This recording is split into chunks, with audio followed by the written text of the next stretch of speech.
众朋友，大家好，我是大马生活家。你看，今天非常特别，我们还请了两位大咖，一位呢是老朋友梅大师，但他看的下面的小标叫1540，这就是梅大师，跟大家打招呼吧。大家好，我是梅大师，我们又见面了啊。还有一位呢，不知道大家有没有关注，我是每天都会看他的视频的，在下刀哥啊，就是在我们的视频这边，刀哥。大家好，在下刀哥啊，我的节目不露脸的，不露脸，所以可能露脸了，大家就不认识我了。我们三个人共同的特点呢，都在上海出生、工作、生活、学习，然后呢，现在又在不同的地方。我居住在大马，梅大师呢在美国，刀哥呢在日本，所以我觉得把我们三个人差不多年龄、不同地方的人呢集合起来啊，聊一下小孩教育的这个话题那会获得一个全新的组合。我先开个头啊，最近呢，我以前的一个同事啊，他告诉我说，哎呦，这个养小孩啊，真的是用刀哥的话讲叫苦透。为什么呢？他小孩大概是5年级，在普陀区一个相对比较基的一个学校，一个小学生啊，他给我看的是什么呢？我这里还有，他给我看的就是一个他周六周日要做一些什么事情，都是学校和有家里吗？基本上都是学校布置的，学校的作业在周六周日要怎么完成的？我一看，我觉得，哎呦，比我这个最糟糕的想象，我感觉还是要严厉一点啊！你看，他是周六早上10点45就开始了，10点45到12点是校内数学卷，中午显然是吃饭然后1点钟到2点英语的听力阅读，2点到3点半又是数学，3点半到4点半是阅读，还有英语什么叫2000题。接下来你看都连起来的是不是？4点半到5点一课是语文，然后吃完饭以后7点到8点，8点到9点，这是周六一个5年级的小孩子。周日又是排满的也都是学校的事情，还不包括什么兴趣这些运动。所以我觉得很多人都讲在中国小孩子比较卷。我想问大家，就是首先你们认同吗？你们看到的是不是这个样子？就是小孩子在中国，他们接受的是比较卷的这种教育。刀哥，这回刀哥先说。这个好。我女儿呢也是初中初一嘛。其实我跟我太太2个人出来，也有很大一部分的原因就是因为小孩子。你们出来几年了？卷的嘞，我们出来1年。OK， 好，我们出来时间不久，1年。所以你们读到6年级出来，相当于是。对的，6年级之后，孩子在国内上了几个月的语言学校，然后就到日本之后，发现确实融入的还挺快的。日本人不像我们传统中觉得好像会排挤或者什么，对吧？会怎么样？其实还好，融入的速度是挺快。但是在国内的眼光，就像你说的996，孩子卷的。我们家孩子就是因为我们是摇奖进的一个民办的嘛，格子就是民办了吧，我们虹口区的一个民办的一个学校。然后中午的时候有很多时候就吃完饭大概就只有20几分钟吃完饭，老师又要来布置作业考试什么的，这个我觉得确实有点太紧张了，对吧？你就从这个没有休息就可以看出来。跟日本对比一下就日本现在3点钟之后放学，他就参加那些部活，就去吹长号。男生嘛，很多就是踢足球，就类似于兴趣班。就是在个人时间上，然后这个作业然后个人的压力上来比，确实是差蛮多的。这跟我想象不一样，因为我们会认为东亚就这个对教学的难度都是比较高的。但是你现在反应来说，在日本他念的是公立学校吗？日本念的是公立，没有去念那国际学校，也是压力我就是不想让对，我就是不想让孩子卷了，跟我后面选择的日本的这种我们读普通的公立学校也有关系。我们是想要刻意的降低他的一些压力。如果说原先他6年级在上海这卷的程度是100分的话，你现在在日本的公立学校，你觉得是几分？大概50分。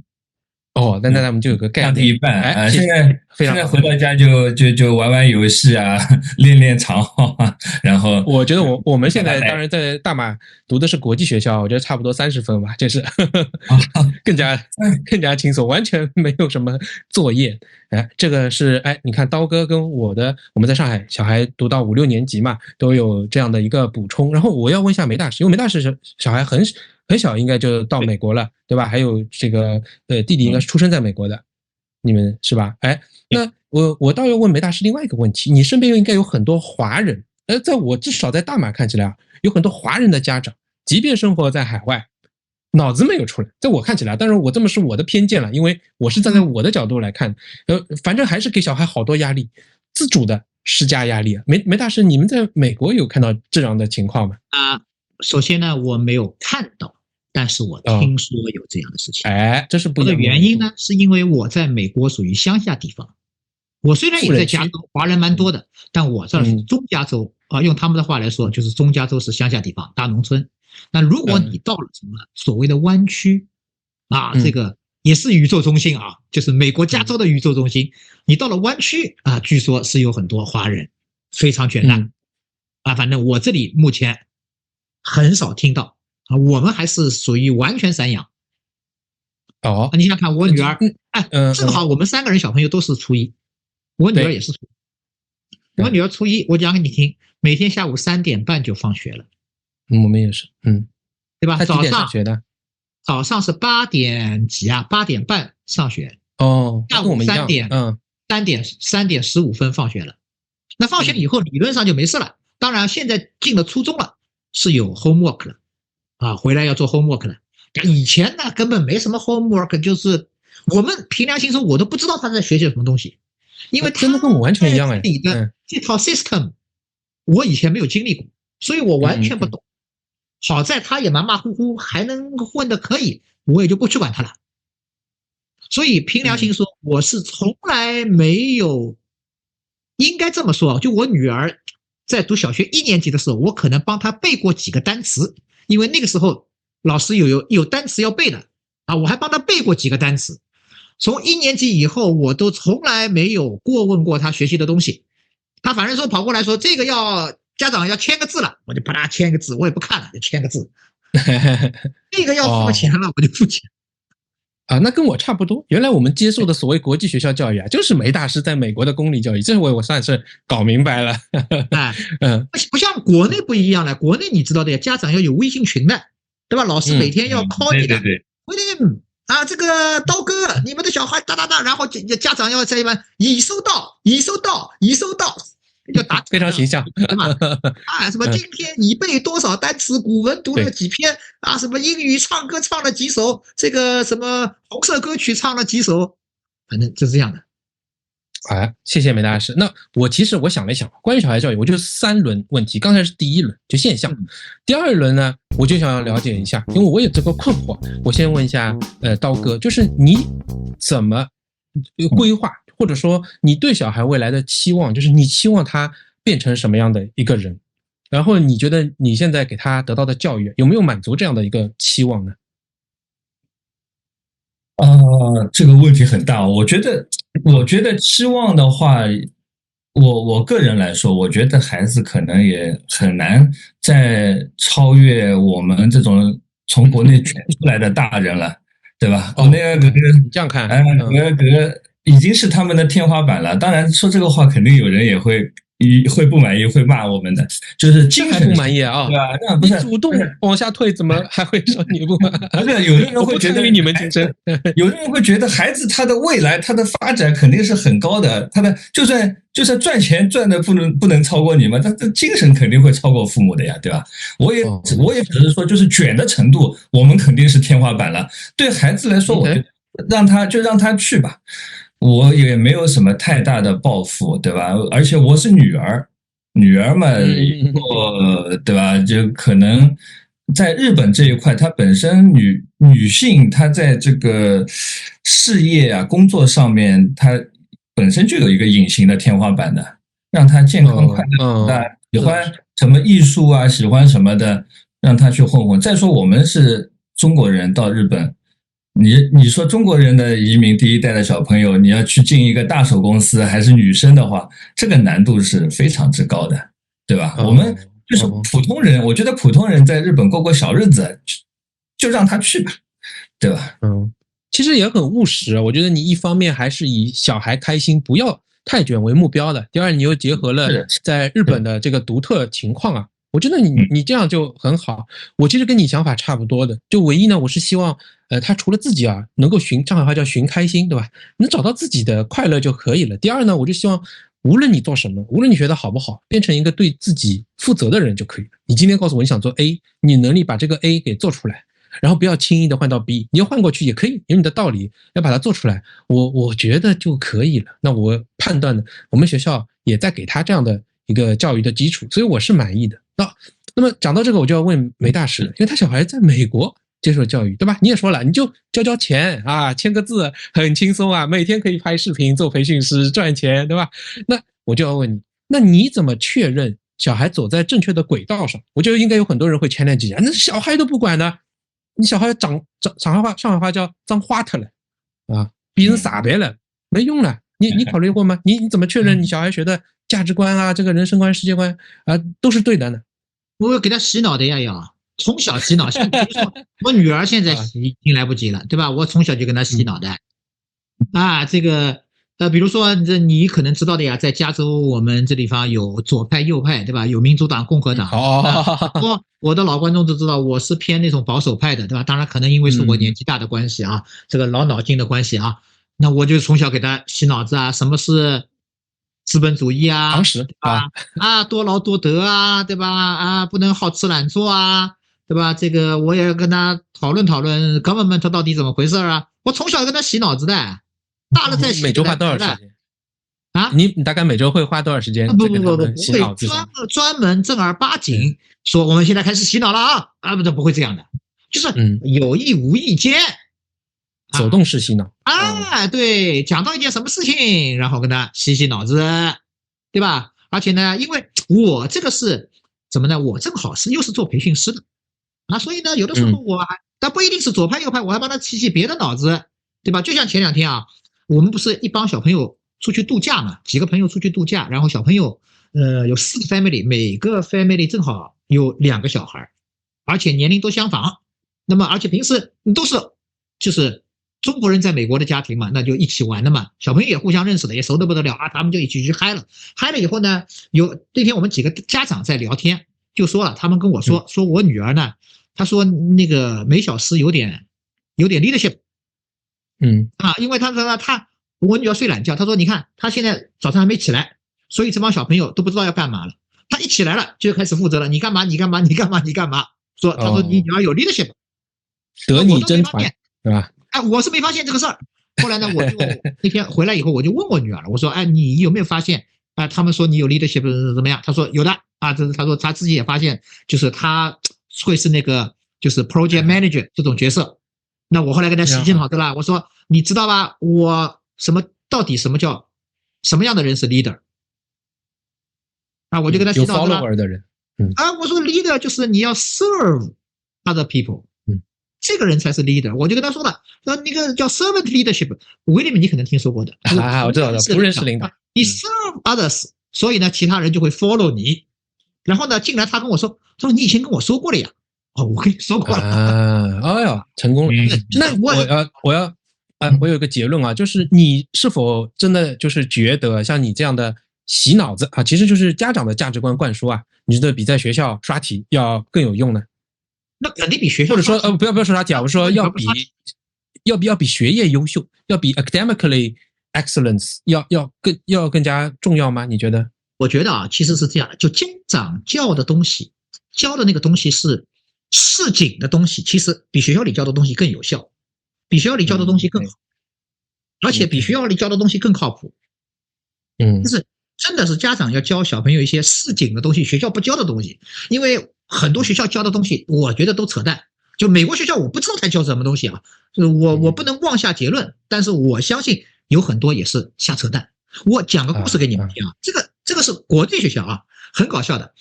那天我们群里面有一个妈妈在吐槽，说什么呢？哎，你小孩是在国际学校的吗？现在什么？你说你小孩在国际学校吗？小孩在这里的公立。啊，好，你接着说。就是我有个朋友在国内啊，那个人在吐槽，是个妈妈，她说她女儿呢是在国内体制里的学校啊。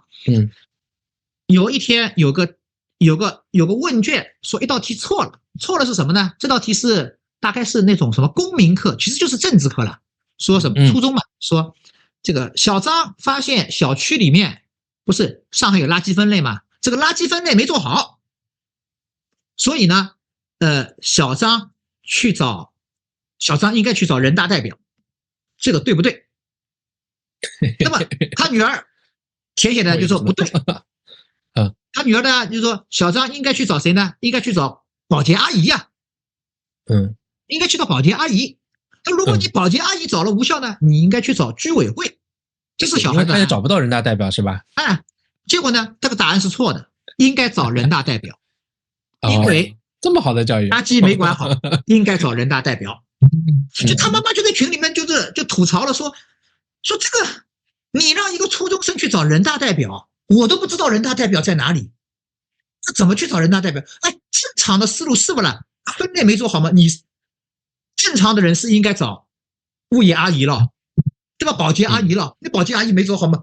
是找这个，就是这个小朋友是一个正常思路，结果呢教了一个，就是理论上是对的，但是呢没有操作性的东西。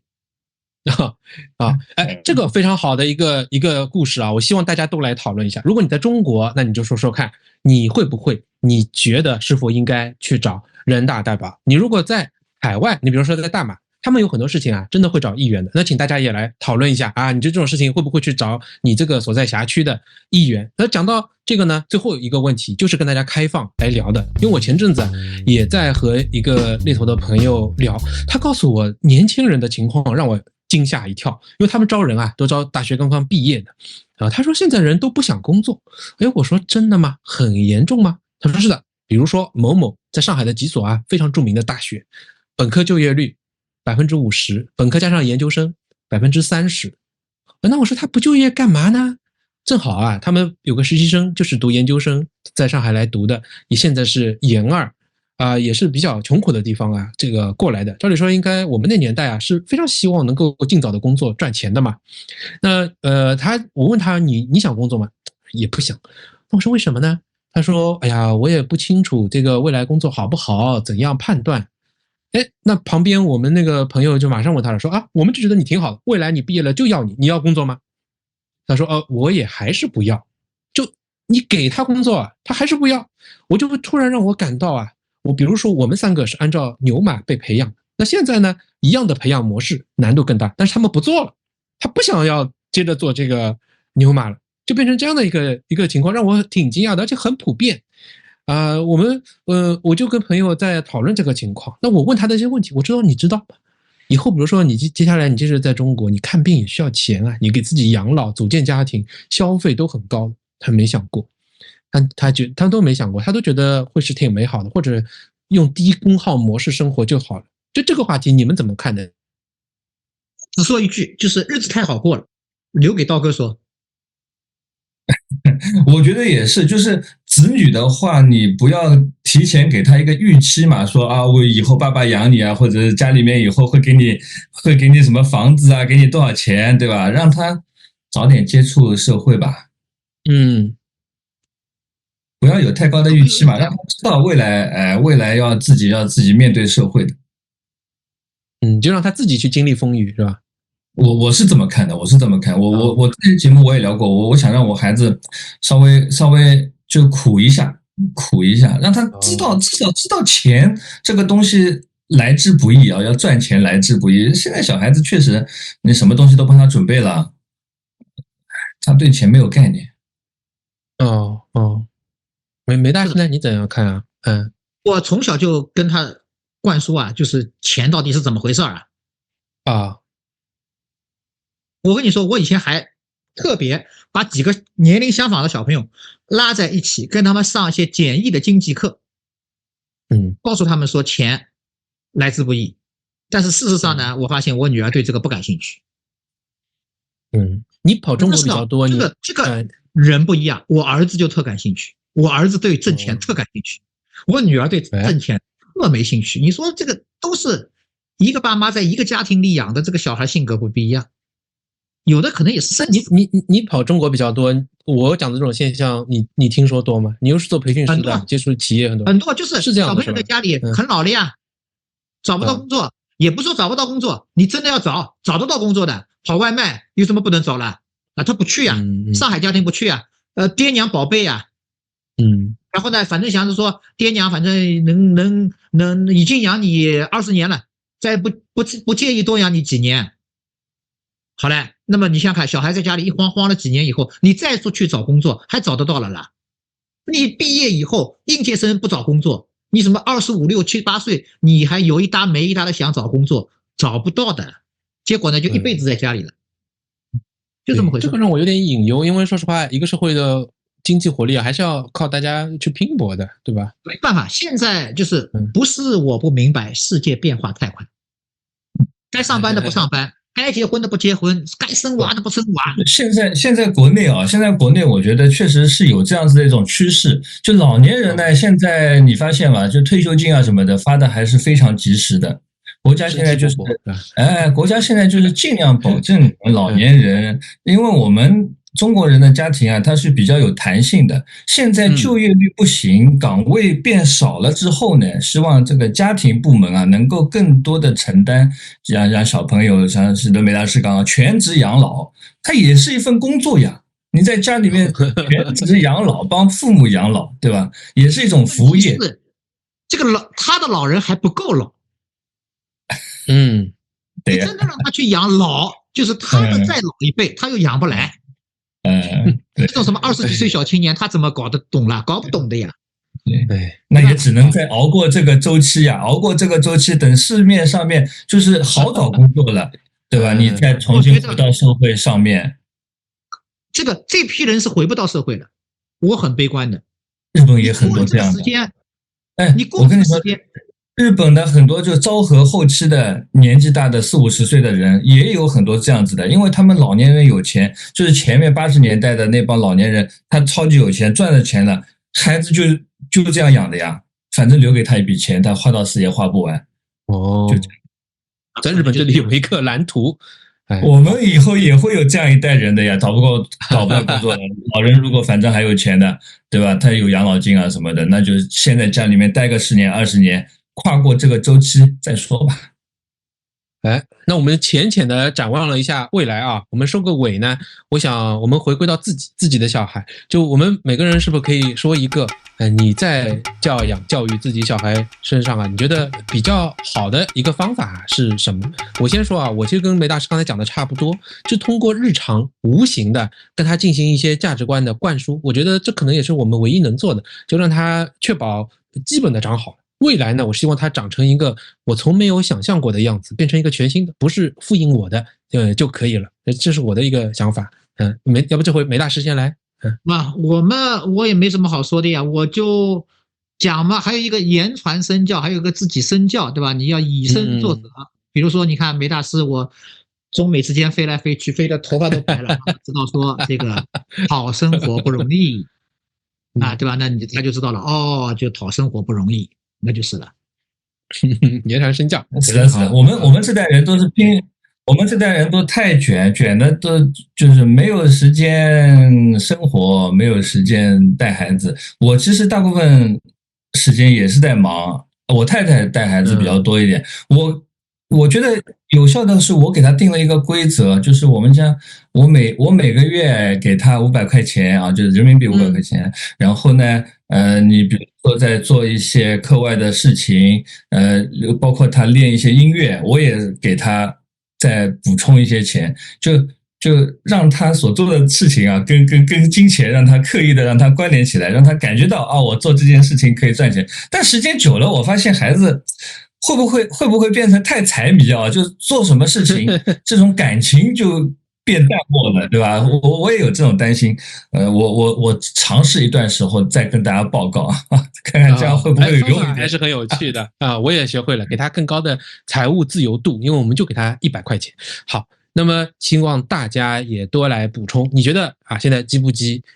佛不佛你们怎样教养小孩？有些什么好的方法？你怎么看待现在和未来的年轻人？大家都来评论区讨论一下。谢谢梅大师，谢谢刀哥，我们跟大家再见，谢谢各位观众，谢谢，拜拜拜。